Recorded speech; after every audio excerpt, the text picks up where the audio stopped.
Assalamualaikum warahmatullahi wabarakatuh. Selamat pagi.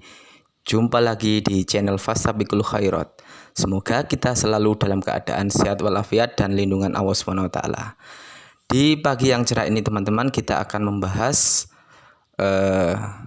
suatu topik yang sedang viral di masyarakat kita, yaitu kebijakan pemerintah yang mengizinkan atau memberikan konsesi pengelolaan tambang kepada organisasi masyarakat yang ada di Indonesia.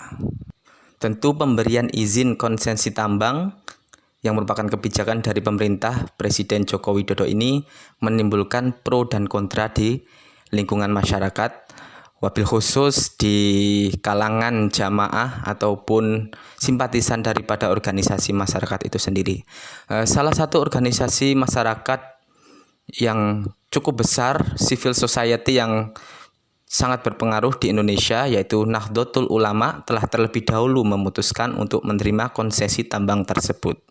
Adapun ormas Islam yang lain, yaitu Muhammadiyah, tidak terburu-buru untuk memutuskan menerima atau menolak konsesi tambang tersebut, melainkan membuat kajian yang komprehensif dan mendalam tentang kebijakan yang diberikan oleh pemerintah tersebut. Setelah melakukan kajian yang cukup dalam, akhirnya PP Muhammadiyah dalam rilis resminya menyatakan menerima konsesi tambang, izin pertambangan yang ditawarkan oleh pemerintah tersebut. Tentu ini menjadi pro kontra di dalam masyarakat luas, termasuk di kalangan teman-teman Muhammadiyah. Di dalam internal teman-teman Muhammadiyah kita dapati cukup banyak suara-suara kritis yang menolak izin konsesi tambang tersebut, tetapi juga ada sebagian yang mengiyakan atau pro terhadap izin tambang tersebut. Adapun ada juga teman-teman di kalangan Muhammadiyah yang pada awalnya tidak setuju atau kontra dengan izin konsesi tambang yang diberikan oleh pemerintah tersebut yang diterima oleh PP Muhammadiyah, tetapi karena sudah menjadi kebijakan dan sudah menjadi garis kebijakan organisasi, maka ada pihak-pihak tertentu di dalam internal Muhammadiyah yang akhirnya menerima dan sami'na wa ata'na atau patuh pada keputusan PP Muhammadiyah dengan catatan izin tambang tersebut harus dimanfaatkan atau dikelola dengan searif dan sebijaksana mungkin dengan segala kapasitas dan kemampuan sumber daya manusia yang dimiliki oleh PP Muhammadiyah. Beberapa kalangan percaya bahwa Muhammadiyah mampu mengelola tambang tersebut dengan bijaksana. Dengan segenap pro kontra, kontroversi dan adu opini lah istilahnya yang banyak tersebar di masyarakat, di kalangan simpatisan atau jamaah dari ormas-ormas Islam khususnya yang menerima tersebut, misalkan dari kalangan Nahdliyin ataupun dari kalangan Muhammadiyah. Bagaimana sih sebenarnya aktivitas pertambangan di dalam Islam itu sendiri? Apakah mutlak dilarang ataukah mutlak diperbolehkan ataukah boleh dengan catatan-catatan tertentu? Mari kita bahas bersama-sama. Di kalangan internal Muhammadiyah, Majelis Tarjih dan Tajdid PP Muhammadiyah sendiri sudah membahas kaitan dengan aktivitas pertambangan ini. Sebenarnya aktivitas pertambangan adalah aktivitas mengelola atau mengekstraksi hasil daripada kandungan zat-zat tertentu, kandungan bahan tambang tertentu di dalam perut bumi yang dapat digunakan untuk kemaslahatan umat manusia. Dan sebenarnya aktivitas ini secara fikih adalah sesuatu yang mubah atau diperbolehkan, karena ini adalah perkara-perkara dunia yang diperbolehkan untuk kemaslahatan, untuk kehidupan umat manusia, untuk kesejahteraan umat manusia, dengan catatan tidak ada aktivitas-aktivitas tambahan, aktivitas-aktivitas yang berkaitan dengan pertambangan tersebut yang merugikan ataupun membawa kemudorotan yang besar bagi manusia. Berkaitan dengan hal itu, sikap daripada PP Muhammadiyah yang memutuskan untuk menerima konsesi tambang ini juga tidak bisa dipersalahkan ataupun tidak bisa dibenarkan secara mutlak. Oleh karena itu tadi beberapa kalangan mengkritisi ada yang dengan tegas lantang menolak dan menyayangkan sikap yang diambil oleh PP Muhammadiyah, sementara sebagian yang lain memberikan lampu hijau ataupun pro dengan keputusan yang diambil oleh pimpinan pusat Muhammadiyah. Dalam hal ini, di dalam Islam, izin pengelolaan tambang, kita kembali kepada fokus pada tugas dan tupoksi yang diberikan oleh Allah SWT kepada umat manusia. Di dalam surat Al-Baqarah ayat 30 dijelaskan bahwa wa idz qala rabbuka lil malaikati inni ja'ilun fil ardi khalifah. Bahwasanya sesungguhnya Allah SWT menciptakan manusia ini dengan tujuan untuk menjadi khalifah ataupun pemimpin di muka bumi ini. Tentu definisi sebagai khalifah atau pemimpin di sini adalah untuk mengelola, memanage kehidupan manusia di dunia ini, ya dari segala aspek pendidikan, kesehatan, aspek sosial, termasuk juga pemanfaatan hasil-hasil alam untuk sebesar-besar kemaslahatan kehidupan manusia. Tentu dalam hal ini kita sebagai khalifah adalah kewajiban kita untuk dapat mengelola pertambangan ini adalah dengan cara-cara yang arif dan bijaksana. Walaupun tidak dapat kita pungkiri pertambangan merupakan sebuah sektor yang high risk, sesungguhnya sebuah sektor yang tinggi resiko. Dalam hal ini kaitan resiko lingkungan, kerusakan lingkungan, dalam artian kita menambang itu kan mengeruk bumi, kita mengambil bahan-bahan tambangan di dalam bumi tentu beresiko terhadap kerusakan lingkungan seperti pergerakan struktur geologi tanah nanti kan berubah, kemudian ketersediaan air karena cadangan air bersih kemudian menjadi terganggu, cadangan air irigasi, kemudian polusi udara dan keseimbangan lingkungan lain termasuk deforestasi, kemudian juga hak-hak masyarakat di sekitar area pertambangan dan lain sebagainya. Tidak dapat kita pungkiri itu semua merupakan dampak negatif daripada pertambangan. Akan tetapi apakah kita sebagai manusia yang diamanatkan oleh Allah sebagai khalifah tadi di dalam surat Al-Baqarah ayat 30 kemudian tidak atau menghentikan aktivitas pertambangan sama sekali? Di sisi lain aktivitas pertambangan tersebut sebenarnya merupakan sesuatu yang bernilai atau berkaitan dengan hajat hidup orang banyak. Seperti taruhlah kita aktivitas pertambangan minyak bumi, aktivitas pertambangan migas, minyak dan gas misalkan, tanpa energi tersebut kehidupan sosial, kehidupan roda perekonomian akan terganggu. Sehingga untuk kemudian kita menghentikan sama sekali tanpa ataupun meskipun kita melakukan transisi energi, tetapi itu butuh waktu yang cukup lama, butuh waktu yang membutuhkan proses sehingga tidak dapat dihentikan sama sekali. Di sisi lain, bahan-bahan tambang tersebut merupakan karunia Allah SWT yang pada dasarnya boleh dan memang harus dimaksimalkan untuk kemaslahatan umat manusia.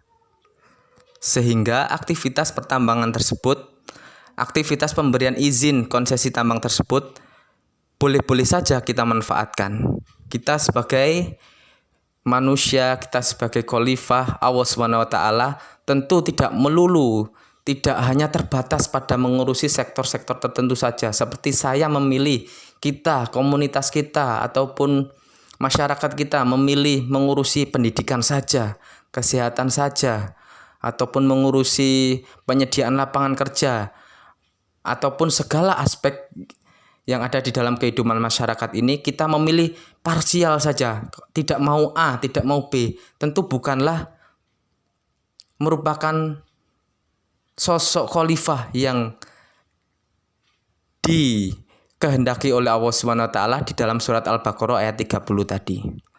Termasuk di dalam surat Al-Baqarah ayat 30 tadi tentunya termasuk juga adalah sektor pertambangan sebagai suatu karunia, sumber daya alam karunia Allah SWT yang wajib dan harus dikelola dengan sebaik-baiknya. Sehingga dalam hal ini apabila PP Muhammadiyah menerima konsesi izin pertambangan dari pemerintah pun tidak dapat kita persalahkan secara mutlak. sebagai ormas Islam, sebagai civil society yang bergerak dalam kemaslahatan umat, bidang pendidikan, kesehatan yang selama ini digarap oleh dan dibina oleh teman-teman di Muhammadiyah, tentunya Muhammadiyah sebagai bagian daripada sistem sosial kemasyarakatan, sebagai khalifah tadi, dalam hal ini punya tanggung jawab moral yang besar juga untuk mencapai masyarakat yang berkesejahteraan, termasuk salah satunya dengan pengelolaan tambang. Kita tahu mungkin pengelolaan tambang selama ini lebih banyak dipegang oleh sektor swasta, oleh perusahaan-perusahaan swasta, oleh perusahaan-perusahaan kapital dan liberal yang selama ini banyak atau bahkan menguasai hampir semua sektor pertambangan. Selama ini pun kita sering mendengar opini-opini, celetukan-celetukan dari teman-teman dari kalangan masyarakat atau netizen ataupun bahkan jamaah-jamaah dari lapisan ormas Islam baik Nahdliyin maupun Muhammadiyah, bahwasanya aset-aset vital kita, kekayaan alam kita, kekayaan alam, sumber daya alam kita termasuk di dalam hal ini adalah pertambangan, lebih banyak dikuasai oleh perusahaan-perusahaan swasta, termasuk juga perusahaan-perusahaan investasi asing seperti Freeport atau mungkin nikel yang dari Cina. Kita sering berteriak, kita tidak mandiri, kita tidak berdiri di kaki sendiri. Kebanyakan aset-aset kita dikuasai oleh asing, dikuasai oleh asing. Kan begitu kan, ada sebagian teman-teman kita yang menyuarakan narasi ketidakadilan, merasa itu tidak adil, merasa aset-aset bangsa itu tidak memberikan kemaslahatan dan kesejahteraan bagi masyarakat kita sendiri secara luas. Kita tidak berdiri di kaki kita sendiri, kita tidak menjadi tuan di rumah kita sendiri. Dalam hal ini sebagai khalifah tadi adalah sudah menjadi tanggung jawab kita, bahwasanya kesempatan pengelolaan tambang ini tentunya harus dimanfaatkan untuk sebesar-besar kemakmuran rakyat. Apabila kita selama ini merasakan ataupun merasa ketidakadilan, merasakan porsi daripada sumber daya alam kita lebih banyak dikuasai oleh asing dan asing, maka mengapa kalau itu dikelola oleh masyarakat kita, dikelola oleh komunitas kita, dikelola oleh ormas-ormas kita yang punya kapasitas, mengapa kita pun harus menolak? Bukankah itu sebuah kesempatan? Dalam hal ini bukan untuk kesempatan meraup keuntungan dengan sebesar-besarnya dengan mengabaikan aspek lingkungan, bukan. Tentu kita tidak membahas tentang hal itu. Kita lebih membahas pada pemerataan, kesejahteraan, dan penguasaan aset-aset ataupun sumber daya alam kita yang selama ini banyak dikuasai oleh asing, untuk dialihkan, untuk melibatkan dari komponen masyarakat kita sendiri, komponen daripada rakyat kita sendiri untuk mengelola aset tersebut dengan sebaik-baiknya. Tentu ini adalah sebuah, kita dalam kacamata yang positif, dalam perspektif husnudzon, harusnya kita menganggap ini sebagai suatu kesempatan untuk dapat memanfaatkan aset-aset vital, aset-aset strategis nasional tersebut justru untuk pemerataan dan kesejahteraan masyarakat kita melalui ormas ataupun lembaga-lembaga kemasyarakatan yang diamanahkan untuk mengelola aset tambang tersebut. Akan tetapi tetap perlu kita sadari dan perlu kita kawal bersama bahwasanya pengelolaan tambang termasuk salah satunya yang diterima oleh PP Muhammadiyah harus menjadi pembeda. Nah, ini poin kritis yang harus kita cermati, bahwasanya pengelolaan izin tambang yang selama ini banyak dilakukan oleh korporasi-korporasi besar, oleh pemodal-pemodal swasta yang tidak dapat kita pungkiri menimbulkan banyak permasalahan di kemudian hari, termasuk dalam aspek lingkungan, aspek konflik dengan komunitas masyarakat adat lokal ataupun dengan masyarakat persekitaran tambang, yang menimbulkan masalah kompleks karena hak-hak terkait area lingkungan hidup dan lain sebagainya yang mengalami kerusakan ataupun terganggu akibat dari proses pertambangan tersebut. Nah, hal ini yang harus menjadi pembeda. Selama ini kerusakan-kerusakan lingkungan ataupun masalah-masalah yang timbul dari pertambangan tersebut harus bisa diatasi, ataupun kalaupun ormas Islam dalam hal ini adalah PP Muhammadiyah menerima izin tambang tersebut, kami percaya Muhammadiyah memiliki tenaga-tenaga yang secara kompetensi dan kapasitas dan kapabilitas tidak dapat diragukan, tenaga-tenaga ahli di bidang pertambangan termasuk. Ini yang harus menjadi pembeda antara pengelolaan tambang secara konvensional, secara umum yang selama ini dilakukan oleh korporasi-korporasi yang mungkin mengabaikan aspek lingkungan hidup, mengabaikan aspek kesejahteraan masyarakat, hanya berorientasi pada profit, eksploitasi secara berlebihan, dan menimbulkan dampak lingkungan ataupun masalah-masalah lain yang justru menimbulkan kerugian yang besar bagi masyarakat dan lingkungan. Ini yang tidak boleh terjadi apabila tambang tersebut dikelola oleh ormas-ormas Islam, termasuk di dalamnya adalah salah satu yang menerima adalah PP Muhammadiyah. PP Muhammadiyah sebagai pengelola konsesi tambang harus mengelola tambang dengan perspektif yang berbeda. Sebagaimana kitoh atau tujuan daripada Muhammadiyah adalah membentuk masyarakat yang benar-benarnya, masyarakat yang sejahtera, sebagaimana cita-cita daripada pendiri bangsa ini juga, yaitu mencapai masyarakat adil dan makmur dengan berdasarkan asas Pancasila dan Undang-Undang 1945, termasuk di dalamnya pasal 33 terkait pengelolaan sumber daya alam ataupun aset-aset strategis nasional untuk kepentingan kemaslahatan rakyat. Dalam hal ini PP Muhammadiyah sebagai penerima konsesi tambang harus memperhatikan, harus aware terkait tugas dan kewajiban manusia sebagai khalifah Allah SWT, sebagaimana surat Al-Baqarah ayat 30 tadi. Sebagai khalifah, PP Muhammadiyah dalam hal ini pengelolaan pertambangan harus